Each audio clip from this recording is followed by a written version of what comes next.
Good evening and welcome. My name is Edouard Kopp. I'm the Chief Curator here at the Menil Drawing Institute, and it's my great pleasure to welcome you all this evening. And the theme of this panel, this discussion, is going to be on Robert Motherwell's legacy, and I'm really thrilled to be joined by three extraordinary individuals, Phong Bui, Havel, and Otero. And tonight's program is organized in connection with our current Motherwell exhibition, Robert Motherwell Drawing as Fast as the Mind Itself, which is on view here at the Drawing Institute through March 12th. And it's the most comprehensive show of its kind in several decades, and it really shows the full arc of the artist's career as a draftsman.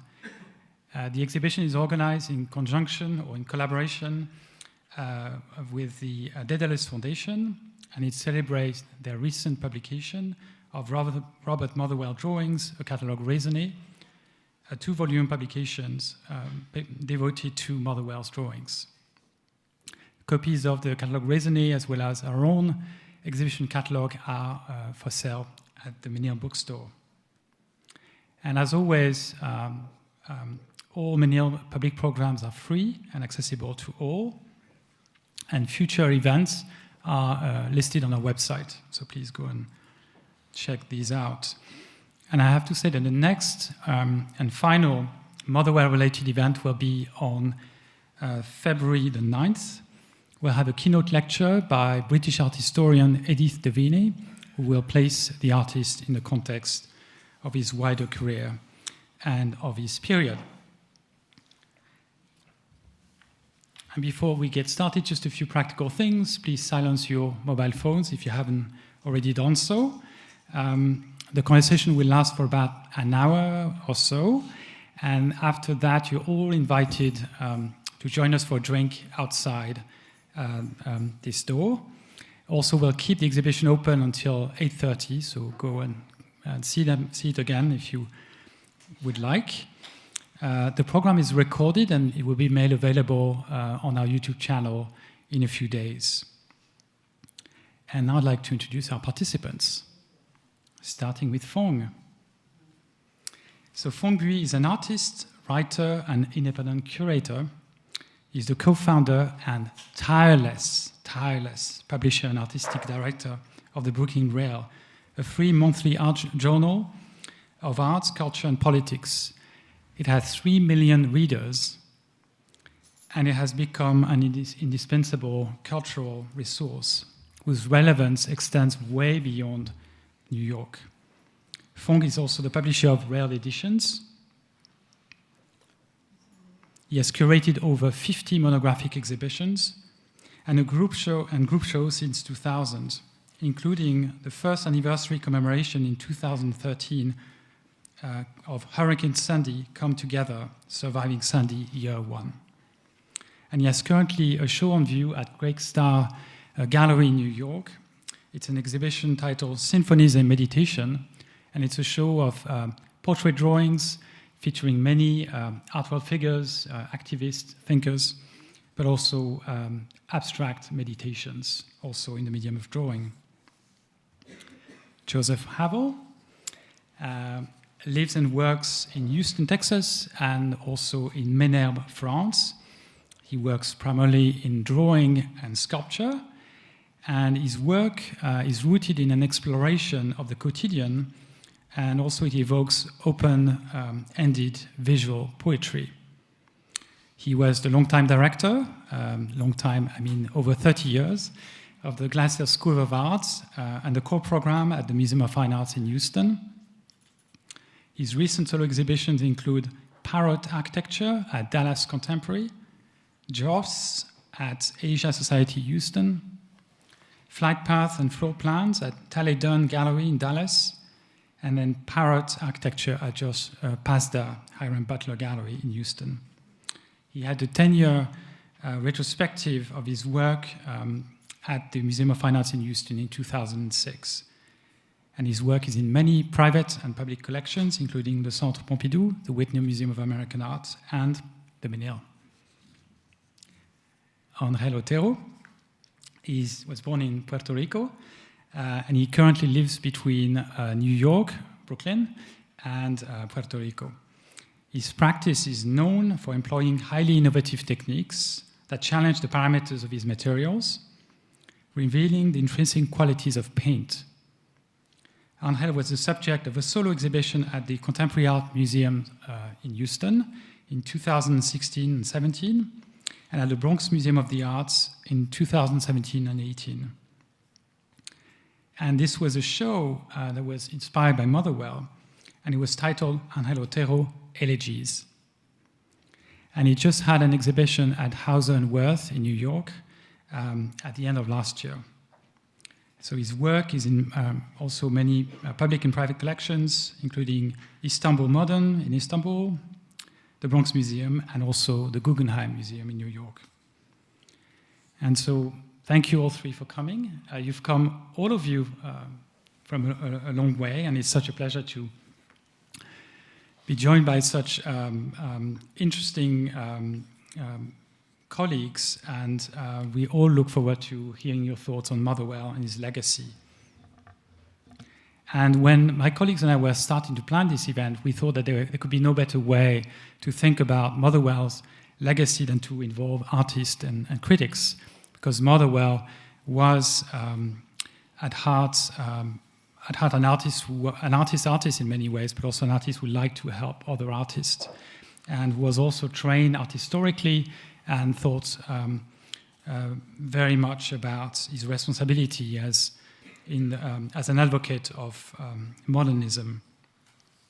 And the great thing about our guests is that we have more than three artists. We also have in Joe a teacher as well, in Phong an editor, a critic, and this is really fitting that together with Angel, they help us tackle such a multifaceted personality as Motherwell, because he was not only a painter, a printmaker, a draftsman, but also a writer, an art historian, an editor, a public intellectual, a teacher, a spokesman for the New York School, and also an advocate of modernism.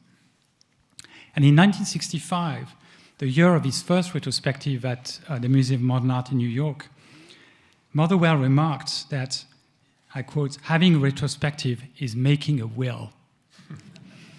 So once an artist passes, his or her of may be finalized, but the reception continues its work of accretion. And so the artist's legacy is not static, it's subject to the response of subsequent generations. And now it's up to us to decide how we want to perceive Motherwell's work in the 20th century. And obviously the voices of critics and artists are very important in this conversation. So now I'd like to start by inviting Angel to tell us a little bit about how he came to know Motherwell's work. Also, I know you've picked a few works in the exhibition that you responded quite well to. And so if you could. Yeah, sure. Good night, everyone. Thank you, Edouard and the Menil, for this invite. I think it's going to be really, really fun. My introduction to Motherwell started at a young age when I came across books about the New York School and most of the abstract expressionists. This was a time where my understanding about painting was mostly about, that you can paint a landscape, a still life, a portrait, these kind of direct and recognizable subjects. So when I first came across this group of artists and their artwork, I was really struck because I felt that, this was something that I didn't need an excuse to kind of make a painting, that I can, that it looked more emotional, et cetera, et cetera. And so, being very, very honest, I was mostly drawn to Jackson Pollock, de Kooning, John Mitchell. I guess there was a strong reaction towards color, towards texture. And I remember my first trip to New York, I obviously very excited, went to visit, I was maybe, 13 years old. I went to visit the museums, and I was desperate to go see in person some of these artists. And, I have to say and admit that at the moment, I don't know if it was my excitement to see these, the Coonings, the Pollock, or the Mitchells. I didn't spend that much time in front of the Motherwells, right? I think there was something about the minimal aspect of the painting that I wasn't that reactive to, or something like that. Years later, of course, I'm in my 30s, and I'm practicing my painting in New York, and I have come across Motherwell's work, but I had never really dig that much about his history, right? So in 2017, like you mentioned, I got invited by a friend, a curator, to do a show at the Bronx Museum, and he wanted to create a bridge between my work and these Spanish elegies. And I was very confused about it, and I didn't know, what he was trying to convey, this and that. Long story short is that, sometimes you come across these opportunities where you're very visual. You react to what you see first, and then it takes some time for you to dig into what's the meaning of some of these artworks in this case, right? And so through that process for that exhibition, I deeply started investigating and studying Motherwell, and I got really, really engaged with a lot of his thinking process and creative, ways of using the materials and all this stuff. So my introduction in that way came out later in my, in my career, but it was quite magical because there was so many aspects of it that resonated as the same way as I work in my studio. I selected someone, it was very difficult to select, of course, so many great works in the exhibition. I selected, I think there's 4 of them, right, something like that. And, most of the ones that I decided to put in the display are works that, if you notice, he's kind of not just making drawings, but he steps into the process of collaging. And some of the elements that he decides to do was to, what it seems to me, he starts cutting off, some other lithographs or drawings in some other papers and collaging it on top of another drawing. So to create a dialogue, right? Very ambiguous. I think the word ambiguous was the one thing that always stuck to me when I kept, reading and looking at Motherwell's work. What I really appreciated was the fact that he gave me this sort of extra level of confidence in the process of being able to kind of act first and think later, right? I thought that was something also early in my practice that I thought that was wrong, that I needed to know what I'm doing and then do it. And so over time, I was able to embrace and accept, that kind of process, and very intuitive, very human, where errors or accidents within the process are completely invited to study, like or dislike, change, etc. And in these works, I thought there was several elements in the aesthetics of it that resonated with some of my works.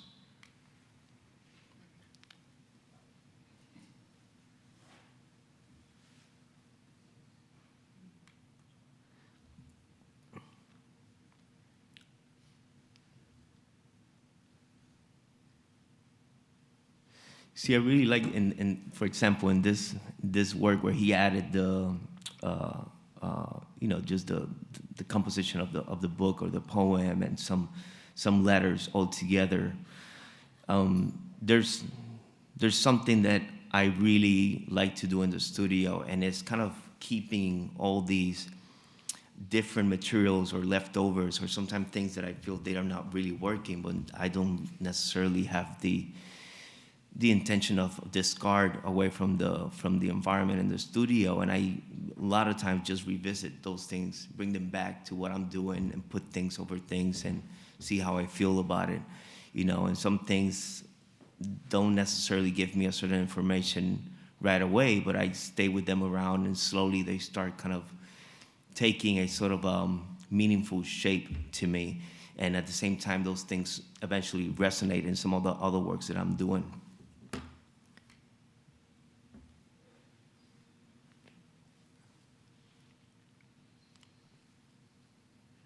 although I selected a couple collages that aesthetically had a lot of similarities with these compositions, later on I'm going to show a couple works that are definitely way different, but the thinking process I think is very, very similar too.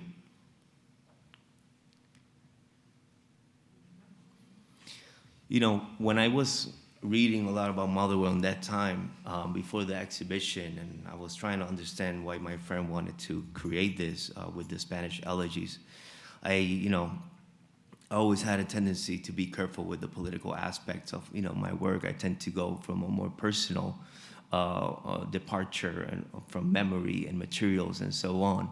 But I really got very, very engaged with this sort of philosophy of Motherwell's.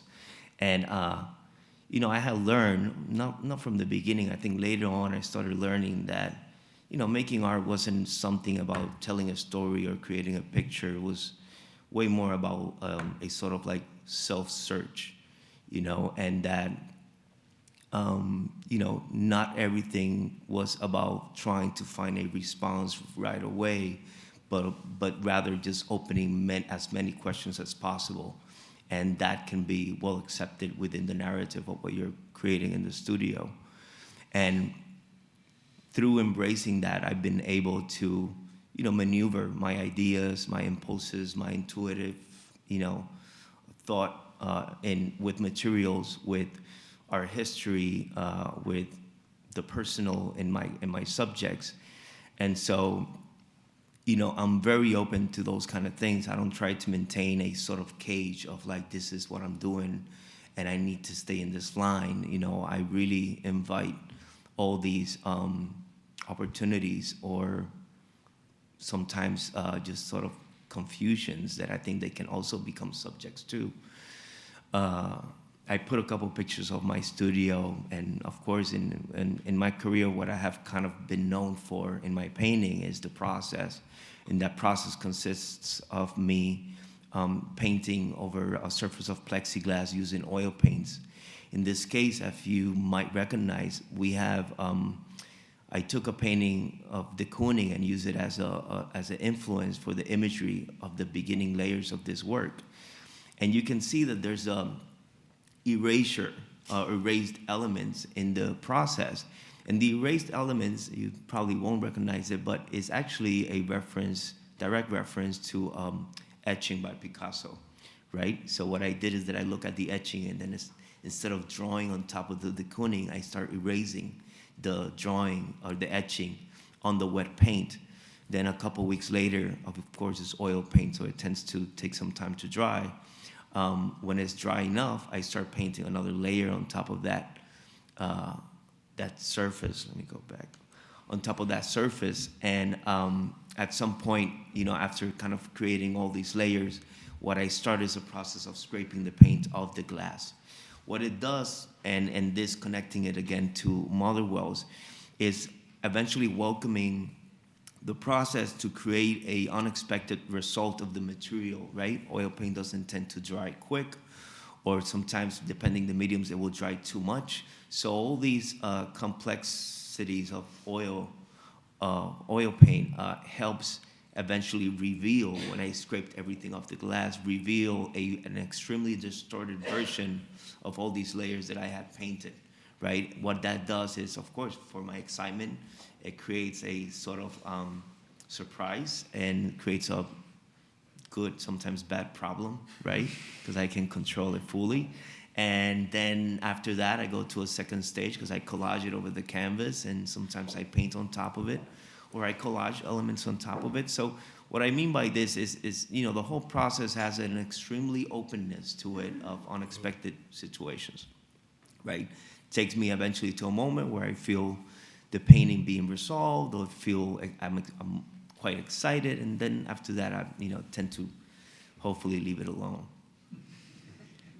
At the same time, and this is where I want to engage in conversation about materials with Motherwell, is that there's been moments where I have this sort of like uncomfortableness that I feel I'm being repetitive, and that things are feeling too systematic or too easy in the studio. And at some point, after a group of body of work of paintings, I wanted to jump into sculpture. I always have think about painting in a very three-dimensional way. So sculpture was something that was very interesting to me early on. But I was completely ignorant about, how to come about with sculpture. Do I need to use wood? What materials? Should it be ceramics? Should it be metal? I don't know. But my first approach was deciding to use two very distinctive materials. I wanted to use metal and porcelain. I took over this memory of the porcelain that my grandmother collected, together with the gates of the house that I grew up. You can see the pattern in this picture of the ornamental pattern of the gates in many places, from Caribbean to Spain, etc. And I recreated this sort of door, and what I did is that I wanted to put the clay and the metal together and fire with the metal in the kiln, which is completely, for ceramist purists, is illegal to put metal inside a kiln. But I like those kind of things, right? Because again, it introduces me to unexpected situations, and I thought the fragility of the porcelain plus the rigidness of the metal will create a beautiful conversations of trying to react, to be together, but at the same time fighting against each other. And what to me was, a very sensitive element of the sculptures. So after I took all these parts of the kiln, of course, damaged, cracked, etc., I re-weld them, like you see in this example.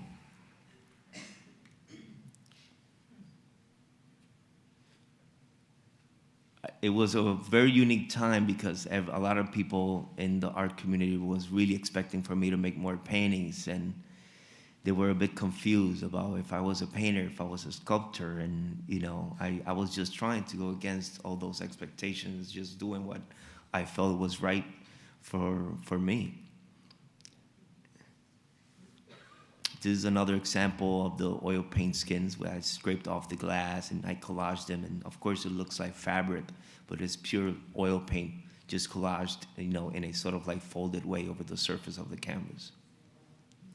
These were paintings actually that were made. I was reproducing Poussin paintings, and the whole process completely disappeared, the Poussin reference, and converted into this. This is another body of work. Same thing. I was using silicone and graphite to create some monotypes in the studio, and eventually I'm like, wow, these are cool. Like, I feel I can take over photographs of my family and kind of draw them with silicone, and then kind of put graphite, in this case actually red cadmium pigment, and I can make this huge monoprints on the canvas that I know was going to disappear the literally reference of the portrait of my family, which is something that I always search for, not to be too obvious or too direct with the subjects because they are too intimate to me. There's a detail of that. You can see the sort of horizontal lines was me trying to imitate old etchings by using the silicone. So the silicone and the drawing of the photo was made on paper and then put the pigment, and then I will collapse the canvas with some adhesive to create this print.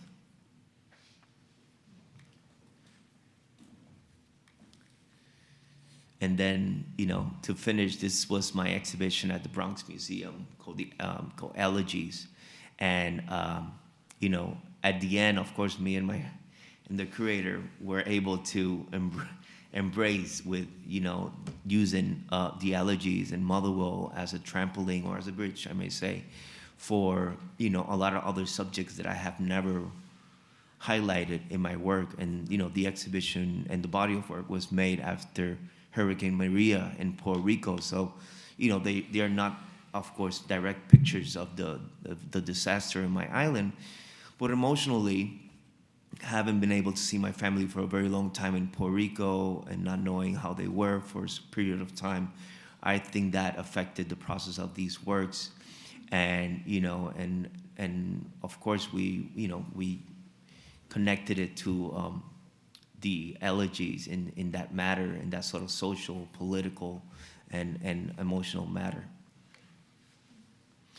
These, you can recognize on the close-up, are the same skins that you saw in some of the paintings collaged, but these were paintings that I never liked, so I kept it around for a very long time, because there was a lot of oil paint spent there.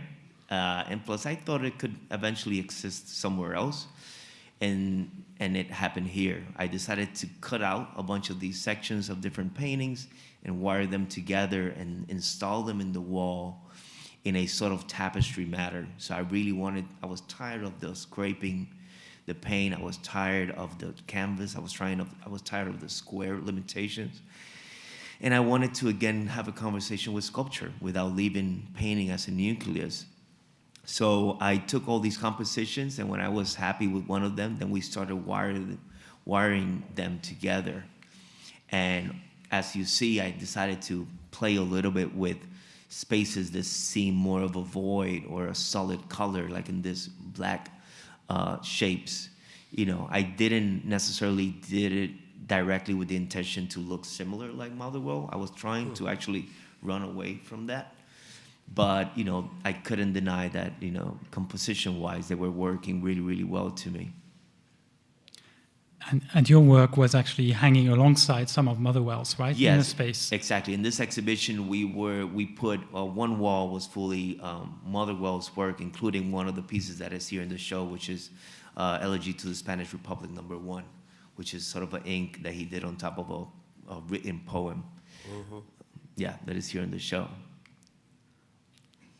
And these are small studies that were done before, you know, having to work into the big, more monumental works.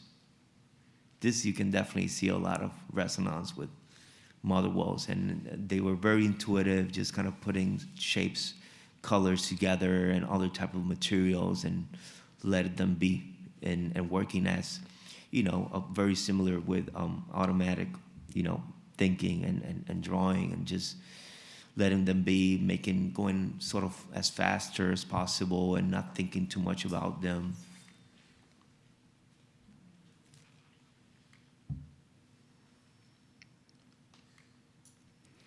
I have a technical question. Yeah. These oil skins, are they hard to move around? I mean, earlier on they were, because it was pure oil paint that I was just making it very thick in order to be able to manage it around, right? But over time, I decided to now use this sort of a support. It goes in between the different layers of oil paint, and is this sort of like very thin but very strong fabric that holds on to it very, it helps also with conservation, of course, but not just that. It's just I knew that it could give me the opportunity to be able to use it in other ways as well. So now in the studio, I always put that material in between the layers of oil paint.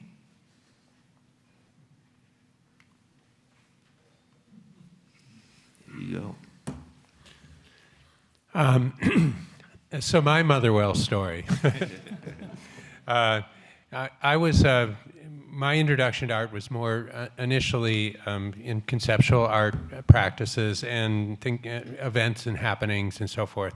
But when I went to undergraduate school and I started to take some painting classes, already imagining that I was an artist or going to be. In fact, I had an exhibition when I was just out of high school of these kinds of performance things. But I ran into a whole series of teachers who were first and second generation abstract expressionists who were one very influential one was Herman Somberg, who was 2 years older than or younger than Motherwell, and knew Motherwell quite well. It was they were basically the whole myth of the New York school became very prominent in my thinking. And although I knew that I was a different generation, multiple generations away, a certain kind of thinking about form began to influence my work more strongly. And I think that just so that early works, even though I was interested in conceptual art and happenings and some things that were related to pop art, they really were not very founded in they were more style decisions rather than actually form or content decisions. And so as I developed past that and started to go to school, I ran into Motherwell. This is Minneapolis, Minnesota. The Walker owns a number of these drawings in the other room, but they didn't own them at the time, but they had this beautiful big painting. I think it was 10 foot by something, which is called Untitled, but it has, in one section of it, it's a very simple painting, but it has a little reference to the open window pictures that are in here that I'll show one of in a minute, and the open door things. And I found that both really moving and a little bit like peculiar at the time because I hadn't quite synthesized it, and that's my first sort of contending with Motherwell. Going back to this one, we'll go back to this first picture. One thing I then tried to choose from the Motherwells, there are places in which the work that I do as an artist and Motherwell's work overlap without my intention, but probably because of the foundation with the abstract expressionists. I was being trained with the New York School artists, and because I have a real interest in the way in which idiosyncratic personal things that I take out of my life can then be examined and correlate to bigger social and political issues. And so what you get is a microcosm hitting a macrocosm, and in that I then set up a problem, a conceptual problem. This would be very different from what Motherwell would do, and then I explore that conceptual problem in a visual manner. And at that point, the visual sort of is drawn from those kinds of experiences with significant form, as my teachers used to tell me, and from the Clive Bell book called Art by Clive Bell.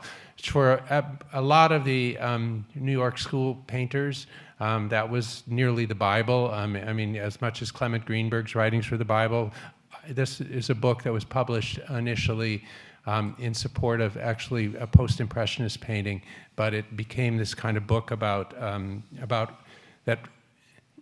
From a very I think all of this has to be placed in a very Eurocentric culture moment, which was what modernism was coming out of, in which other cultures were used in order to bring about this kind of transcendent idea of the spiritual. Let's just put it that way simply. And so, coming from a later generation, I could use those things, but in a more personal and idiosyncratic way, and not assuming that they would then form some kind of transcendent cultural point that would be and not necessarily abuse the other kinds of the references to other cultures. So we'll just leave it at that. So this, back one. So a couple of things that Motherwell really interests me. I draw in series always. I never start out and draw a single drawing any longer. This is from that lyric suite, which is a whole body of works in there. I think any one of these works taken by itself is quite beautiful, but the group of them together as a series of improvisations within a certain kind of conceptual frame is what really interests me the most about this. And it actually is consistent in a number of the other works in there where Motherwell is working within sometimes those things are done all at once or close in proximity in terms of time, like the lyric suite. Sometimes, like the elegies, they're done over decades, which is really interesting to research an idea, go back to it, rework the idea, rethink the idea, and then show them together as they've done with the lyric suite, so that what you get is this kind of individual poems forming a full visual poem together. I also find that a lot of my work is influenced by one of the more important teachers for me when I was in undergraduate school was actually a ceramicist who was part of the movement of taking Asian ceramics from the east to the west, and I was actually a studio assistant for a while. And so I find that, and I have a very strong interest, particularly in Japanese culture, but also in sort of broadly in Asian culture, knowing that I can't either completely comprehend it, but from the inside, but appreciating both the literature, the movies, and the visual arts. They just seem very rich to me. So I think that this Motherwell discovered Chinese calligraphy painting and Japanese, but mostly Chinese initially. And I think that this piece here, which is an ink on paper, is really a beautiful example. This also was done for a poem. What was the poem that was it? It was for Frank O'Hara, wasn't yeah, it? Okay. in memory of Frank O'Hara. Okay, okay. And so it's got the notations, which I actually really like on this, are because he wanted to have it trimmed and cut in a certain way when it was published. But I think they make a beautiful combination with the other drawings. So you've got one kind of calligraphy, and then you've got the handwriting in it. This is the open drawing. This is very similar to the image that I saw in the Motherwell painting that I loved at the Walker. Loved with some confusion initially. I have to say that one of the things, because Herman Somberg was so close to Motherwell in age, he used to tell me not to look at Motherwell because he'd look at me and he'd go, he paints his drips. In other words, it was more authentic if your drips fell on the canvas than if you painted them. And I think that that actually was because, going back to what Edward said about scholarship, Motherwell was a very scholarly abstract expressionist, and so he had this kind of reserve in the work, and he had a great deal of reference to, in his work, I showed the thing that Chinese reference, but he has a great deal of reference to particularly French painting. And there is this kind of scholarly reserve at the same time that you're seeing the attack approach that you're seeing. And I think that that's one of the things that as you get older, it becomes more and more compelling about Motherwell. And probably when you're younger, you're thinking Pollock and de Kooning. And then a little bit later on, you start to, as your life sort of modulates a little bit, you think, oh, you know, these Motherwells are really great. And this is another Motherwell, which, you know, is just, again, shows the calligraphy, but also shows the kind of Western cubist structure that is so evident in the early works, and I mean, this is just exquisite drawing. All right, so I'm going to go through my work fairly quickly. What I did in looking at Motherwell, I decided that in this exhibition, because it's such a survey, I thought I would find equivalents from, I've been making drawings for 40 years, so I thought I'd find, or a little more than that. So I thought I'd find equivalents in my drawings to Motherwell's. This is a drawing I did in graduate school, and actually it looks a great deal like the early Motherwells in the first room that have the really strong cubist references. This is just me learning, similar to what he was doing in that first room, about what it meant to make a drawing, and you obviously borrowing from Picasso, some Gorky thrown in there. This is a pastel drawing. It's probably about 4 foot tall. And I was in graduate school in 1979, so that's an early drawing. There's a big jump in years here because just because some of the drawings in between don't references, they're sort of a full learning of other artists that interest me. And so these are our more mature drawings of mine. These drawings were done, those of you who know my sculpture at the Museum of Fine Arts Houston in the Sculpture Garden, the thing with the 2 Japanese lanterns attached to it, called Exhaling Pearls. These were drawings done trying to, a lot of the times I see a drawing as both a drawing and a document. And what I mean by that is it's a way in which historically you can record an image that you're thinking about on a sheet of paper that maybe not, I never draw before I make a sculpture, but often I draw after I make sculptures, and I examine what it would mean to put that image on a piece of paper and how that could both charge the paper up with a meaning, but also create a kind of weird document, like a page, like a research of the object, like a way to reinvent or reinvestigate the thing that I'm thinking about with the object. So this is based on the lantern pieces that were being done at the time that are like the one at the museum. This is another leap. These are from a series of drawings called Cockroach Poems. A lot of my early work involves the Dream Songs by John Berryman, which is a book of poems. He was basically a confessional poet, based in, similar to the New York School, but he was based in Minneapolis. And he actually passed away before I went to college, but I was familiar with his poems when I was in high school. And I used them a lot in a lot of works, and then I decided that I was abusing the book, The Dream Songs, that I had used it so much that I no longer meant the same thing to me. So I cut all the words out of the Dream Songs, and I began to paste them on pieces of paper and make drawings with them. The great thing that happened is my studio has a lot of cockroaches in it. And I used this glue that the cockroaches really love to eat. And so they'd come in and they'd edit the poems. I'd have them up on the wall, and they'd eat away the words, you know. So that's why the poem in the exhibition that these were in was called Cockroach Poems. But it was great because they'd make much better poems than I would. They'd edit these great, and I'd get these little gaps, and I thought, oh, these are awesome, so much better. But while I was doing that, I did a show in New York for Yvonne Lambert called 7 Variations of Nothing, because I cut out every version of the word nothing so that I would try to kind of finally get out of the Dream Songs. So I finally get that out of my head. And this is the drawing, 7 Variations of Nothing. And these are the nothing drawings. Then I made again, I'm not showing the objects that go with these, but I made all these shirt label pieces. Some of you probably know them.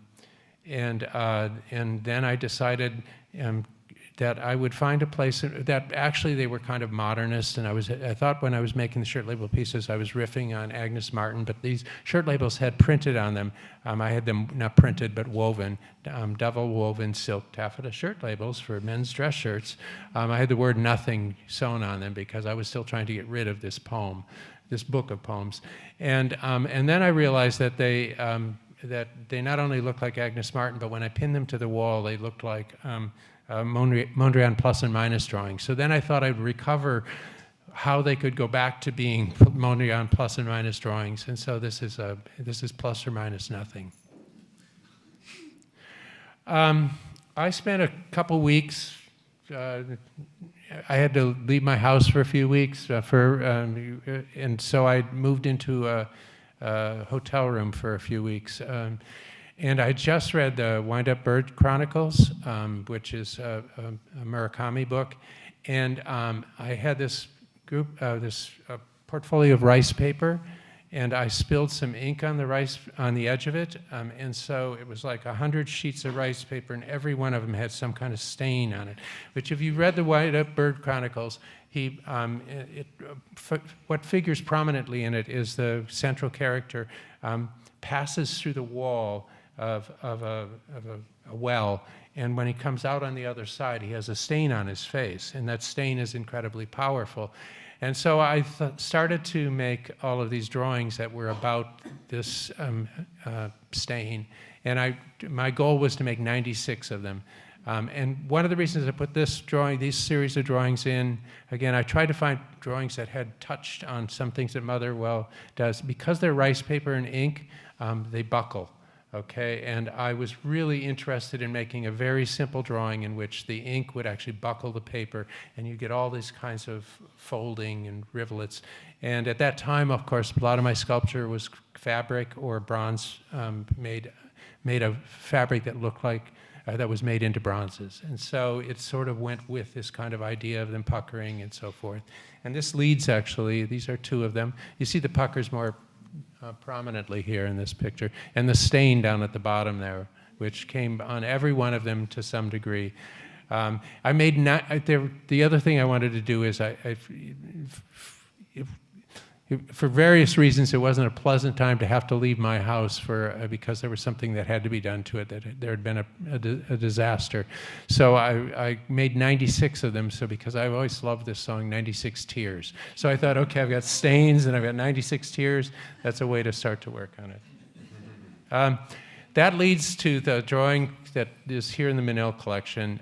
This is, the poet Dean Young, who passed away recently, but was a really remarkable poet. I met him when the Texas State Legislature made him Poet of the Year, and they made me Artist of the Year, and it was one of these experiences where you stand behind the legislature, and they've been debating all day, and when they finally call you out, everybody's left, so you announce it.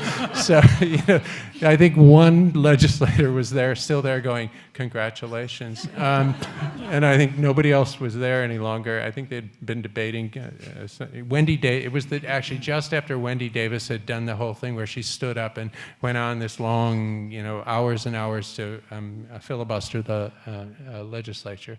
And so they had all left. And so we had a good time. We laughed quite a bit. And so we decided we would collaborate on something. We worked 2.5 years, me sending him things that were, a lot of my drawings at that time were more word-based, and him sending me words, but we never meshed. Finally, I had given up, and I sent him one of these drawings from this series, and I said, Dean, I don't know what I'm doing any longer. I think I'm just trying to learn how to draw a circle. And then he went, oh, I'm inspired. And he wrote this wonderful poem, which is in his second to last book called How to Draw a Circle, which has to do with recovering memory, which really was what these drawings were also about, was kind of going back to go forward, to recover a kind of memory. Here's one of them up close. And a lot of my drawings that are on regular paper, not rice paper or acetate, are on a slightly off-white paper. And that adds to this kind of document quality, I think, as well as just gives me the visual appeal. These are oil stick, oil paint, and graphite. This is, then for a while, for about almost 10 years, I lived at a little place in San Francisco. And when I first moved there, I decided that sort of what the hell was I doing in San Francisco? My friends told me to get a little place in Brooklyn instead. I moved to San Francisco.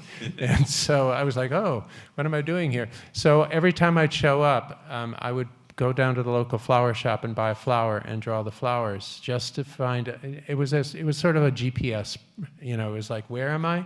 What am I doing? And I went to the same flower shop every time. And so this is a series like, in these, I choose the paper first. For the colors, I then do drawings on the paper, but the paper pattern is already decided as if it's a poem.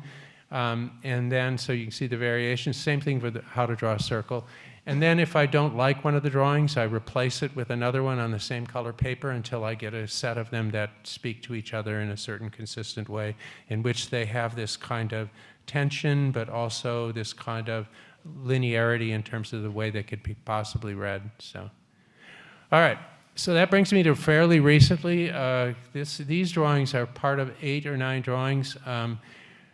During lockdown from COVID, when we, particularly in this community, but in many communities, everyone was acutely dealing with the issues that arose from the George Floyd killings and the many, many killings of black and white. And I decided that it was time to do a series of black and white diptychs that would address, at least in a more personal way, these kinds of the dynamics that were going on that we felt. And we felt them here and we felt them in, at that time I was still the director of the Glass House School. We were feeling them in aspects of the school. We were just feeling, how can we contend with this in a sensitive way?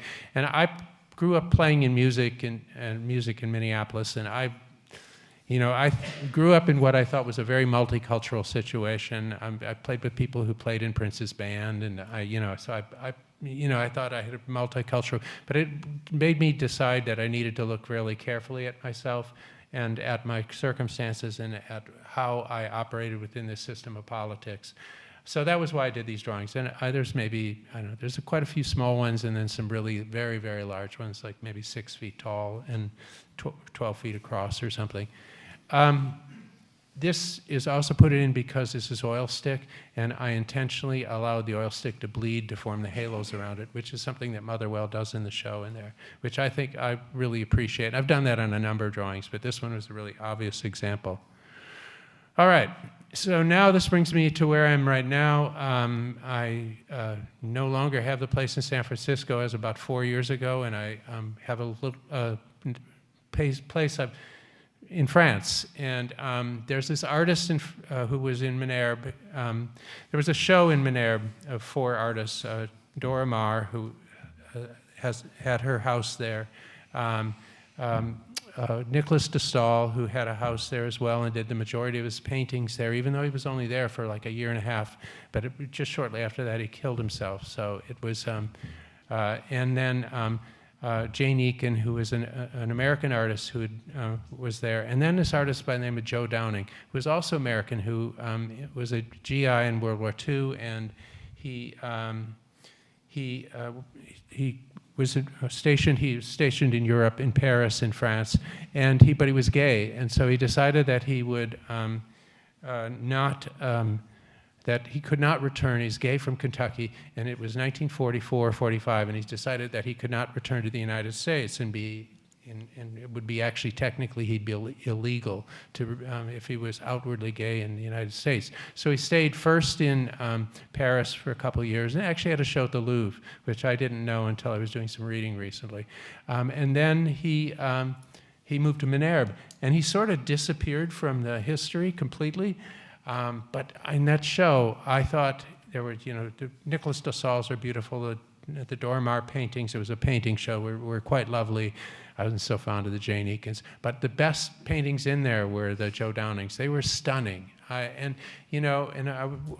find this interesting. We had a longer talk about work. My work has dealt a lot with economics at times. And there was a Joe Downing, and it was quite big, and it was valued at like $4,000 or something. And next to it was a Nicholas de Stael, about this big, that was $450,000. You know what I mean? And like the difference between, the Nicholas de Stael was a beautiful painting, but the difference was just shocking to me. Because the interesting thing was this person made these decisions to isolate themselves. And he's very loved in the village of Menerbes, but nobody knows who he is any longer, right? Nobody knows who he is. And I found that very fascinating. So this is a rose from his garden. I got there, I had no idea what the hell I was going to draw. So it was fall, I picked a rose from his garden, and I started drawing the remaining roses from his garden that's there. His house is abandoned now because he died a few years ago. So anyway, that's a rose drawing. It's pretty large too. That's it.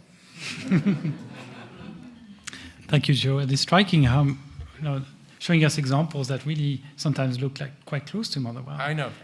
I intentionally did choose the ones that I thought would be the best, sort of bring you back to the Motherwell show. Well, I'm glad that artists do what they do and don't run offices. That would be a disaster. But from what I heard both of you describe your work, the word process, making one thing that allow the experience to take to another experiences, which reminded me when Alfred North Whitehead, the philosopher of process, came to Harvard to give his lecture in 1925 to 27. I think he gave 5 lectures. He arrived and he said, half of the books in the Harvard Library should be thrown out, but which half? So, in a way, as all of us would identify, knowing ourselves, that the brilliant thing about great art is that it has perpetual mysterious ability to elude our reading of it at one time or another. And certainly, true to my case, for the longest time I thought I had understood Robert Motherwell's work, whether be it poetically elegant, or say philosophically braced with an amazing mix between literary and the visual. And I was proven wrong. I think this show did it. This survey had proven that there is a level of intense emotionality, and there's a very fierce intellectual rigor. And at times you can see it very subtle. Other time it's actually quite overtly visible. So I thought it was very interesting because Motherwell first reached out to Mike Shapiro, the legendary art historian, 1940. And that means Shapiro was 11 years of his senior. Shapiro was born 1904. Motherwell was born 1915. So that's interesting. He reached out because he had read a very legendary essay of Shapiro's called The Nature of Abstract Art. And that was published in Marxist Quarterly, 1937. And it's interesting to think about abstract art at the time. It was new. It was exciting. This is right during the Moscow trial. And this is the time when social realism was the predominant art of the time. You all remember? So it was very significant that Motherwell had reached out to Shapiro and wrote to him with the basis that he would like to come to Columbia University to study with him. And knowing that relationship is so interesting because it extends throughout their career until Motherwell's death, essentially. And what is so interesting to me is that Shapiro himself, who had studied art in his youth, he was 12 when he was studying with John Sloan in Hebrew High School in Brooklyn. He had taken class of other people, kept up the practicing of art, making drawing, painting, sculpture throughout his life, as a way to inform mind, eye, and hand coordination. It's so interesting to me that the fact that he had such a great admiration for the artists, their labor, so to speak. But I think his practicing being an artist is a side project. It's not, his not main preoccupation. But at the same time, he was so fearful that Motherwell would be more intellectually engaged in intellectual activities that would distract him from being an artist. So the relationship is really mirrored each other very simultaneously interesting to me in a way. They kept going back and forth all the time. I know that in 1940, when Motherwell was invited to teach at Blackmount College, Shapiro wrote a very critical letter to him, essentially say, you should not distract yourself from teaching. What you ought to do is work in the farm. So the labor of being sweat will transfer that into the art making, which is about the process again. So I thought it would be interesting to show these images, partly because Motherwell did his thesis on Delacroix in Paris. And as you remember, the great Balzac little novella, philosophical novel, is called Unfinished Masterpiece. And that's about the protagonist, Fraunhofer, who had caught in this profound predicament between the aspiration to commit himself to the purity of line. You can even say that will belong to neoclassicism, Ingres, perhaps, and the emotional rigor of color, the exotic nature of color, which is of Delacroix. So he ended up destroying the painting in the end. So as you can see here, Delacroix with the brush, with the little paper there, I believe it say, color is life. Whereas Ingres on the right, with the Modiglian say there, would say life, long live life. So you can see, and he carried the pen. So this incredible clash of neoclassicism and romanticism was the talk of the day. And I know I might be misquoting, but I know that once they met, and Ingres looked at Delacroix and say, Monsieur, you don't know how to draw to save your life. And Delacroix in response, it's true. But I bet you I can complete a figure of a man who falls from the window of the second floor by the time he hit on the sidewalk. You still rendering the ears. So that was how, difficult opposition of their philosophical and pictorial place in history at the time. but I thought I would show briefly. So that predicament, to me, when I went to see the show, is so clear. The first time that he traveled to Mexico with Marta, this is the first time he really fully engaged in automatism. And you can see the thin line hovering across the page. It's not at all integrated with the bold line that brush this black gesture. So it keep going that way for a long time. And same thing here, the one that Andrew showed earlier.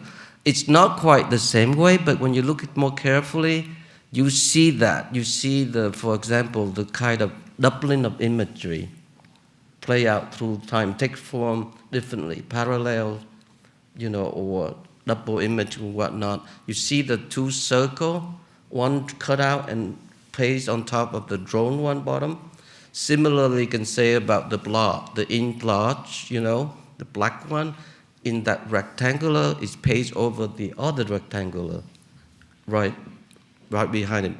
Otherwise, it's true that he was super mindful of cubism, particularly synthetic cubism. So the idea of curvilinear form, rectilinear, would be integrated to keep the image anchor. But nevertheless, it's another way of deployment, the contrast, that predicament. This one is a masterpiece, and I've seen it in Whitney many times over and over again. So you see essentially three figures standing erect, and you look carefully, they are painted against the four division of vertical form, which is something that you have already adopted in the Spanish elegy. This predates Spanish elegy. This is 1944, so it's super early. I think it might have been the year that he already met John Cage, who was lecturing at the New School at the time. But what I really love about this work, this particular drawing, because the whiteness of the paper, the unpainted area, is what kept the whole luminosity of the drawing. There's a certain sense of violent gesture with the ink flattering across, the figure in and out, but you feel the structure is so formally anchored. And then he still balanced about the two, the emotion and the formal rigor of the composition. And here, I think for the sake of the formal structure of the drawing is certainly very synthetic cubist. The reduction of the three figures is barely visible. And you can see that. Again, the plane between lights and dark is really another way to deploy that parallel, that doubling. And I love also the ink mark sort of cross-hatching the bottom on the left there. This one is remarkable. I mean, this is the first time I ever showed this little drawing in there. This is, what year is it again? 46? 46. So that's super early. This is way before minimalism even arose, And the fact that you have three predominant vertical set against this space where the left and the right, the top, barely there. I felt like this is another way to re-register his own sense of, before the Spanish elegy even get established. But if you look closely on the right, there's a little window there, barely painted. That's also is an omen of the open series that you were talking about. You know what I love about this drawing too? Is that you see the two lines on top with the two dots? Mm-hmm. It looks like an ant's antenna. You know what I mean? What is the ant antenna function? It's function to give away information, but it's also collect information. It's so interesting to me to look at this painting, and I realize so many stuff in it to be painted, to be materialized, to be made. years later. Again, I know that he didn't study with Alfred North Whitehead. He studied a bit later of Whitehead, because when he was Harvard, he studied with Lovejoy and Prahl.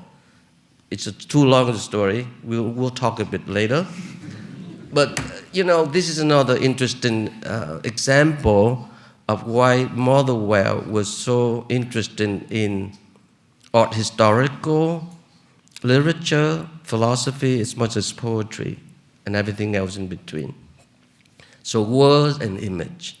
So word and image together. This is before Shapiro wrote his famous Words and Text. Appeared in the late 70s, I think. So here is the first time that you see the writing of a poem, Frank O'Hara. This is for the magazine that he co-edited with Harold Rosenberg.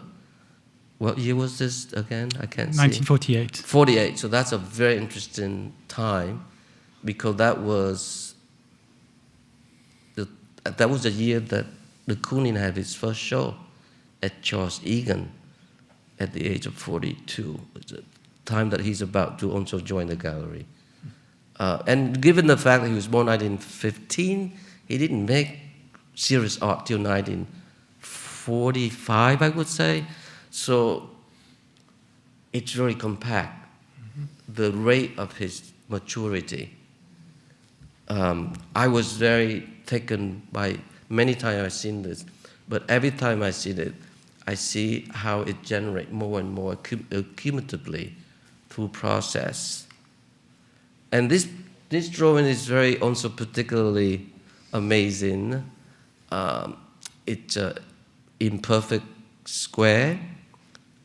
And I look at it, the date, it's 1968. So that's the year that Richard Serra began writing his famous verb list. And this is a Richard Serra drawing to me that he made later in 2015. He made that amazing cute drawing too. And it takes about 1/4, populate that whole space there. And what I love is that delicate line that on the left and the bottom, that essentially suggesting this thing is not a static object or volume. It's capable of moving or at least alive. This one too. This one, I thought I can just squeeze it in somewhere between the arm length, It's beautifully framed and everything. Again, it's going back earlier to the Mexican sketchbook in a way. In a different manner of drawing, here you see, again, a thin line and a thicker line, drawn, however, with the same speed of execution, unlike the first one that we saw, Mexican sketchbook in 1940. So it's almost like writing and drawing being integrated. One thing I always love about his signature, I'm always jealous of his signature. My signature doesn't look so good. And I try so hard, many ways. I try when I'm a little stoned, I try when I'm a little tipsy, never done it. I mean, that is so elegant. So the signature and the drawing, the line, integrated, always, And to me, this is like a beautiful poem in a way. It has that kind of punctuation, a framing, a trapping of the space. And what punctuates the space is usually that tiny brush of the black gesture in the bottom center. Love that drawing so much. So here it is, the master, Sangai, that you have also shown earlier. So he's also known to be a little bit difficult human being as a poet. But it's haiku. This is where I think more than any other abstract expressionist, you could imagine what Franz Klein work would look like. In fact, there are many cases where many people have told me when Klein was making those ink drawing of his interior, it was Mercedes Matter who suggested him to project it big on the screen. So the idea of Klein being associated with Chinese or Japanese or Asian calligraphy, it's more like a myth. It's not exactly truthful to the way that Motherwell were invested much more deeply into the economy, into the haiku, so to speak. You know, it's like the cherry blossom need not to be jealous of an oak tree. You know, so you see here the rectangle, and you have the really square, a triangle and a circle. It's called the universe, translated into English. But here he painted in a vertical format. Joe mentioned about cubism. It's true. It has that synthetic cubist space. Particularly the bottom where the rectangle, he decided to paint it opaquely and slightly overlap the line on the right, which is interesting to me. What's also very interesting, why did he decide to paint it vertically?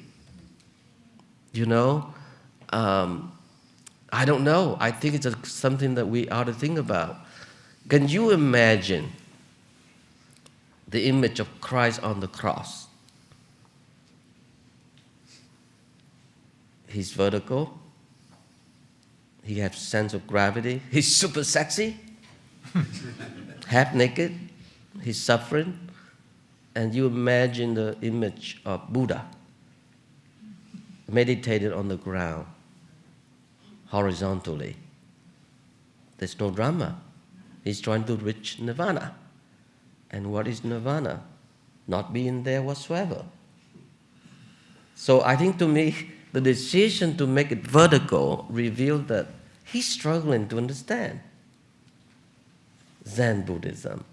I was talking to my dear friend David Hinton, one of the great translators of Chinese poetry, that the word Zen comes from the word Chan. We all know that from Chinese word. In China, you can go up to the mountaintop. It's the world's third biggest country. You can go to the mountaintop. You can wander, walking slowly, absorbing the sublimity of nature, and you don't see anybody. In Japan, it's a tiny little country. It's a little smaller than California, but only 1/3 of it is livable. If you go up, you try to get away from the urban environment, tons of people already there picnicking. So you can't really meditate, you know what I mean? So the meditation had to be within. So to me, that is a very interesting thing to bring up in this instant, because this one is Motherwell. I mean, I think the title is also beautiful.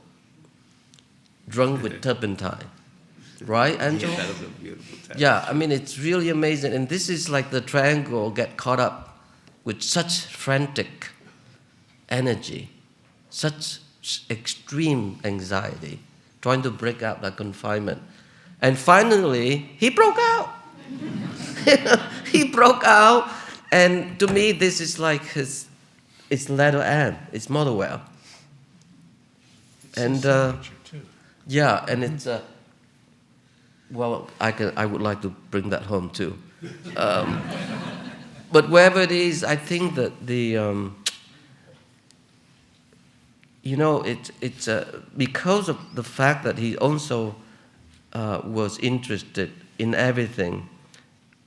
I can't help but, because in 2013 there was this amazing show at David Swerner of Art Reinhardt. And up to that point, no one knew about his cartoon, especially younger generation. No one knew of his famous legendary lecture, which he traveled the world extensively and took photographs of and showed the motif of a certain facade. There are similarities and there are minute differences. And that show was a big deal for young people, young students. And I think this show will do the same. You know why? Because there's something very perverse about American culture. Should I say that or no? There's certain kind of insistence on Everything had to be named, labeled, specialists or specialism. There's certain kind of strange thing that you had to get a PhD about everything under the sun. And this only happened in the late 70s, by the way. It didn't happen before. And this is interesting in a sense because of the two temperament we were talking about. We have that in us, I think. We have the fox and we have the hedgehog. So I'm talking about Isaiah Berlin. Famous essay is called The Hedgehog and the Fox.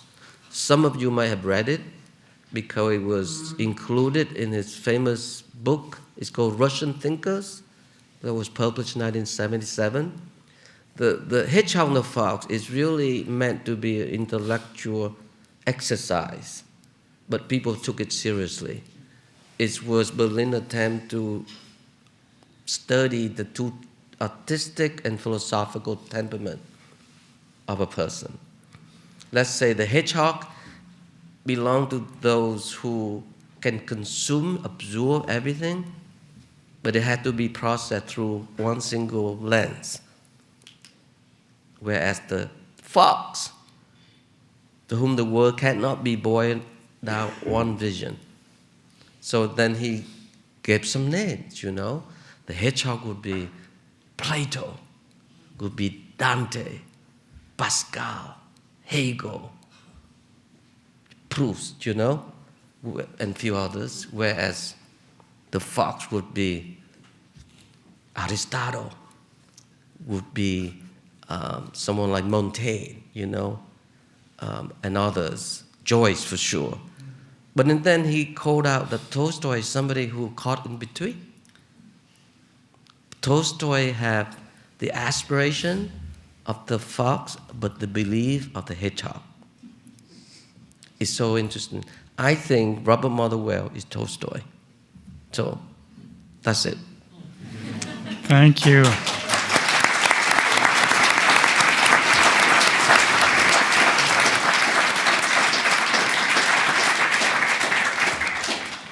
So we have just a bit of time for 2-3 questions, and then we're all waiting for a drink and continue conversation. So if you want to raise your hands and I have a mic. Okay.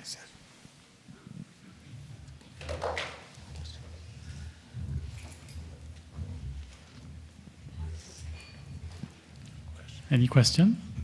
Yes. Okay. Thank you. This is for Phong, of course. In Mario Shapiro's essay about word and image, word and image, he differentiates actually between the text that might appear on an image and the signature. The signature is a different register of expression. Since Motherwell and Shapiro were so close, and you, of course, were so close to Shapiro, do you think that there is a way that they're actually talking to each other or across each other when you're thinking about the signature on Motherwell's drawings? That's a good question. As you remember, Amanda, the idea of signature, for artists to put signature on his or her painting didn't really happen until the Impressionists, partly because of the end of... Well, some of them did, but it was not customary. It was not required because of the documentation.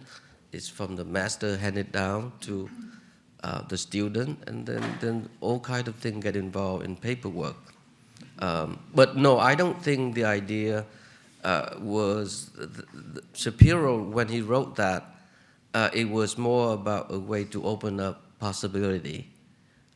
When, for example, in the battle, when Moses was trying to receive the power of God, we're talking about the genesis of the cross. If he were to put his two hands up, that's the Israelite prevail. But when he put his hand down higher, then the threat of losing the battle was imminent. So that's why he had to have his two sons held his hand up, But and then the whole idea of interpreting the body in action, it would make sense that it would be frontal. It would not make sense it was 3/4 or in profile. So the series of these possibilities, I think it must have had a significant thinking in Motherwell. But I think it's more about poetic. I think it's more the writing of Joyce and Mallarmé, the symbolist poet, that I think have more significant influence on Motherwell, rather than just Shapiro alone. Like I say, I mean, he was doing it before Shapiro undertook that essay, where Shapiro became more interested in semiotics. But I think the dialogue must have been super fruitful. It's just like, you know, the famous thing about William James and Henry James, the James brothers? Because, you know, don't forget, Dewey studied with William James. And then he, in turn, also have audited some classes, certainly have read pragmatist philosophy very carefully. The joke about the James brother is that one writes psychology books like fiction, and the other one writes fiction like psychology.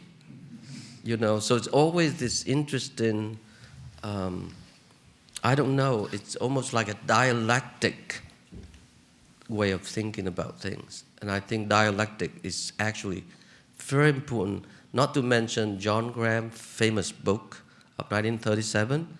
It's called Dialectic in Art, a System and Dialectic in Art. It's a very important book. John Graham, who, by the way, not his real name is Ivan Dobowski, who was a captain in cavalry of the Tsar Army. And that was an important book in 1937. So that's the same year that Shapiro Nature of Abstract Art came out.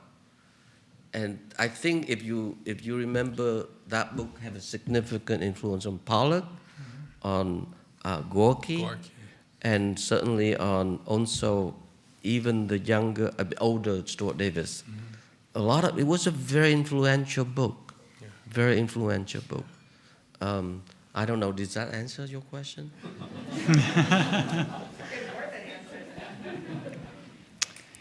All right, who's going to ask the last question before? Please. I want to know about his Hold on. automatic painting. Was that something that was taught to him, or did he was this like a self-taught technique?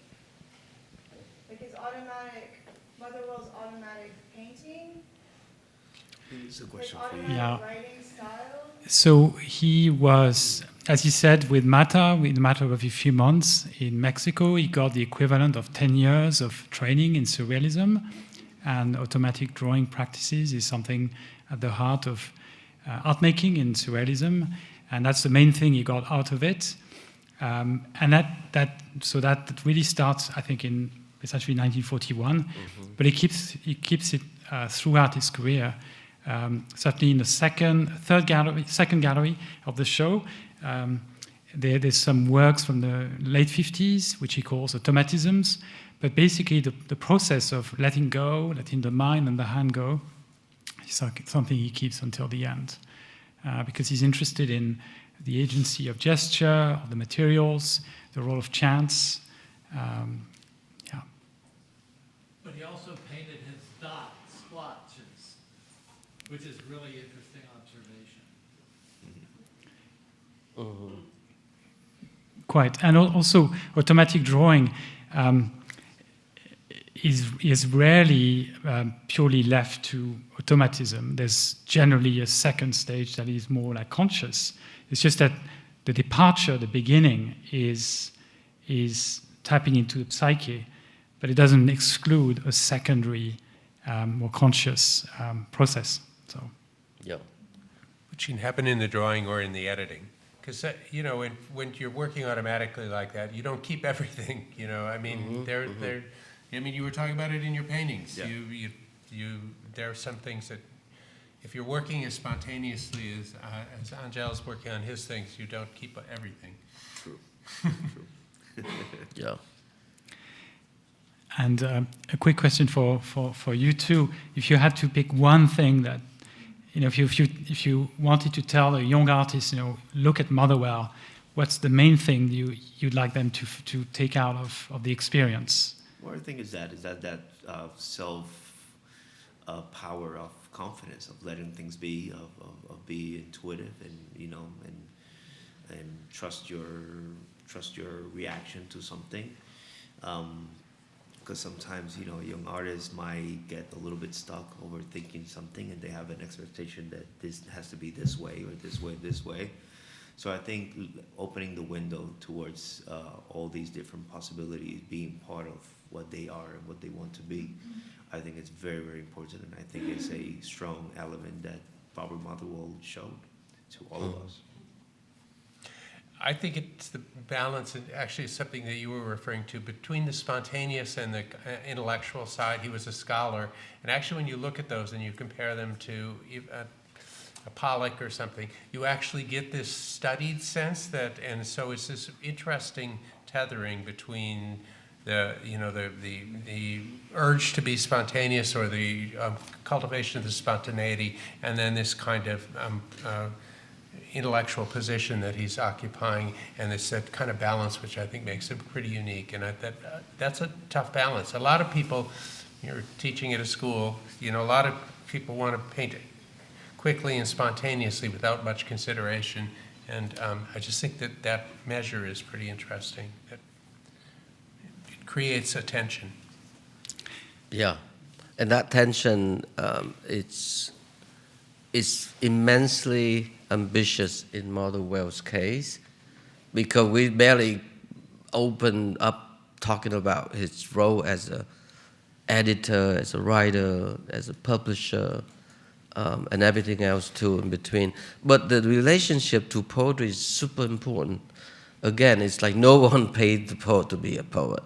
You know that. It's the most honest of human language. It has to be derived from poetry, stem from poetry. And if you go to the Guston retrospective, you see that in the late works from 1970 till 1980, which was brilliantly put together by Alison Green, my friend there. Go see the show. And it was the poets who really rescued and gave Guston the greatest confidence when he was ignored.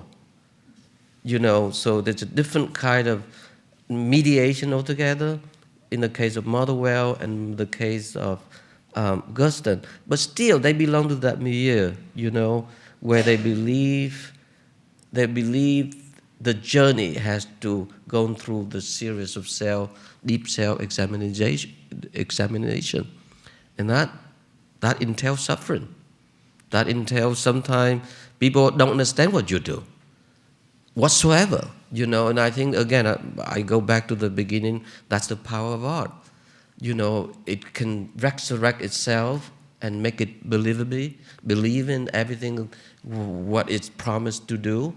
And I think in the case of the Fox, I think with the way the world has grown out in the last decade or more, there's greater acceptance of artists who do different things.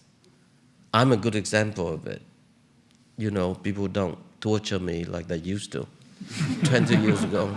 So, no, but it's true. Anyway, I mean, that's the show is the testament of that wide range intellectual emotional synthesis, but in the end, it's very generous. And we didn't even have time to talk about how Motherwell elevation of collage as a medium. That's another subject that requires another hour alone. And graphic design in our popular culture. But for now, I think it's pretty good, no? Great, thank you so much. Okay. And thank you everyone for joining us.